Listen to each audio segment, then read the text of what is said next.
Sobatku Bisa, selanjutnya kita akan masuk pada langkah keempat dalam rangka kita meningkatkan personal value kita ya, sebagai insan TQM.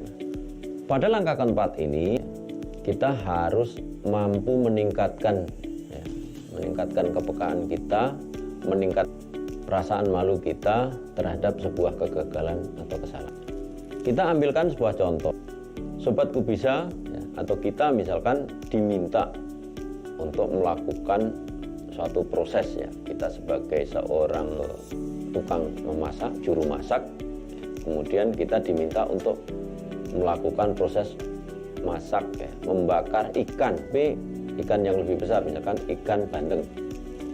Kita diminta untuk membakar ikan bandeng. Nah, pada saat kita membakar ikan bandeng atau menggoreng ikan bandeng, ternyata hasil proses dari penggorengan kita itu gosong.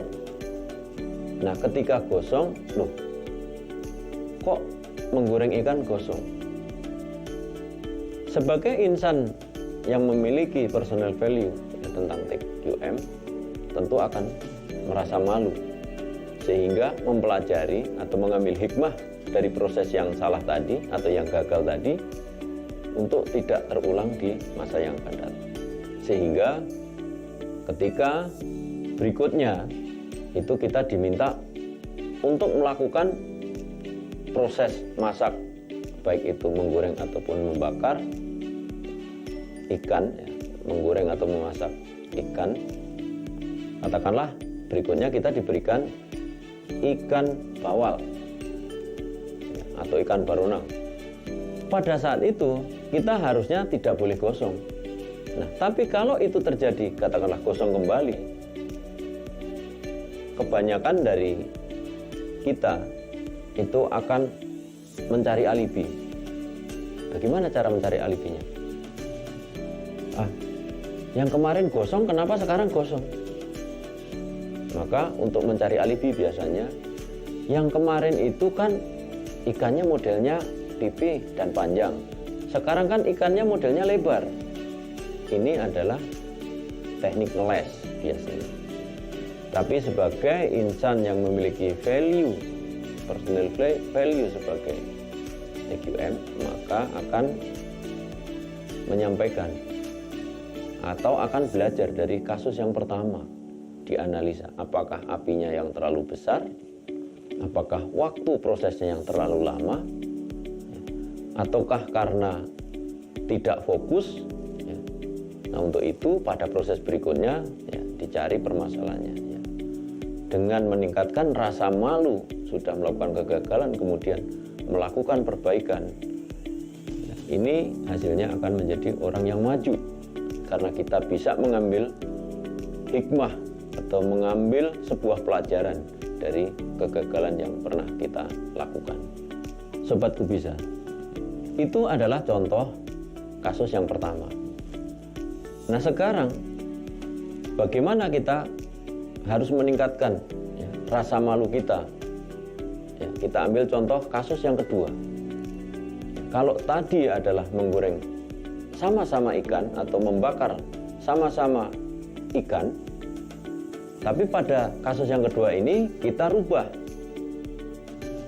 kasusnya dengan yang pertama, yaitu yang pertama adalah menggoreng atau membakar ikan menjadi gosong, kemudian yang berikutnya diganti untuk melakukan proses membakar atau menggoreng ayam.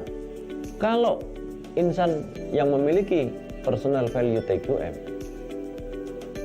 setelah tadi menganalisa, memahami permasalahannya atau penyebabnya, dan dia akan melakukan sebuah perbaikan, tentu hasilnya tidak boleh gosong. Kalau sampai terjadi gosong dan biasanya akan mencari alibi untuk menutupi kesalahannya dengan cara pada kali ini kan beda, kemarin objeknya ikan tapi sekarang kan ayam. Nah, kemarin adalah dibakar, sekarang kan digoreng, berbeda prosesnya. Ini adalah sifat orang yang mencari alibi, mencari selamat atau mencari aman. Tetapi orang yang memiliki atau meningkatkan rasa malunya dan kemudian melakukan perbaikan, tentu akan memahami apapun prosesnya, entah itu dibakar, dipanggang, atau di oven, digoreng, sama. Kenapa sama? Karena prosesnya sama-sama menggunakan api atau pemanasan. Yang mau tidak mau, efeknya adalah akan terjadi kebakar kalau sampai tidak dikontrol dengan baik. Untuk personal value insan TQM, tentu ini menjadi catatan. Bukan hanya sekedar objeknya, yang awalnya ikan diganti ayam, tapi juga prosesnya.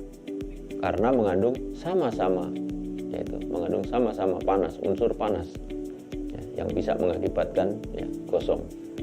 Nah, ini adalah kasus yang kedua.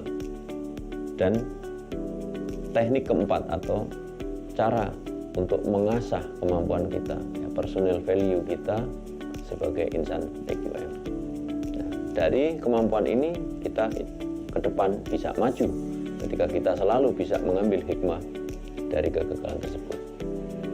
Ini adalah contoh yang ketiga. Jadi objeknya berbeda, prosesnya berbeda, tapi sesungguhnya di situ ada persamaan. Persamaannya adalah sama-sama menggunakan unsur panas.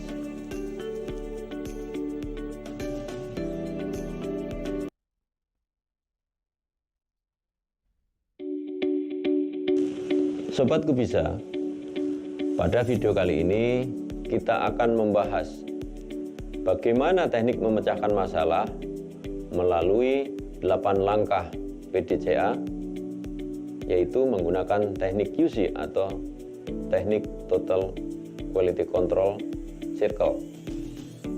Di dalam teknik QC, kita akan selalu berhubungan dengan memutar PDCA atau Plan, Do, Check, dan Action. Di mana dalam memutar PDCA kita menggunakan prinsip 8 langkah pemecahan masalah. Di mana dalam 8 langkah pemecahan masalah melalui metode QC atau Quality Control ini dibutuhkan satu alat yang sering kita namakan dengan 7 tools atau 7 alat yang digunakan untuk melaksanakan proses QC. Langkah-langkah secara detail tentu akan dijelaskan dalam topik khusus terkait dengan QC atau Quality Control. Teknik pemecahan masalah melalui 8 langkah QC ini tentu akan dibahas dalam sesi khusus, yakni metode Quality Control Circle atau QCC. Sedangkan pada video ini kita akan menjelaskan terkait 8 langkah saja, belum masuk pada teknik QCC atau Quality Control Circle. 8 langkah PDCA yang paling umum atau yang sering kita gunakan di dalam teknik TQM atau penggunaan TQM adalah yang pertama, menentukan tema. Di mana dalam menentukan tema kita selalu melihat latar belakang. Latar belakang sangat penting dalam hal menentukan tema, karena kita harus berdasarkan atau melakukan kegiatan yang berdasarkan masa lalu supaya tidak terjadi pengulangan. Untuk itu kita perlu mendasarkan kegiatan kita, menetapkan tema atau menentukan langkah awal adalah dengan melihat latar belakang.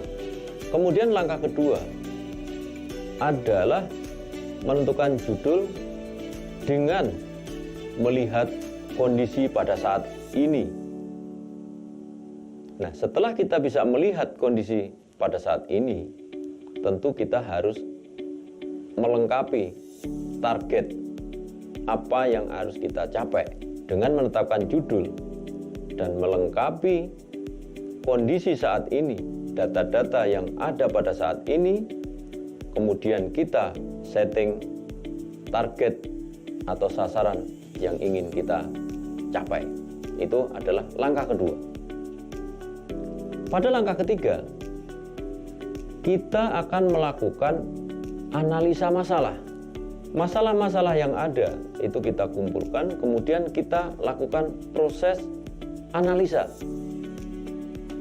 Sehingga dalam proses analisa kita akan mendapatkan akar dari permasalahan.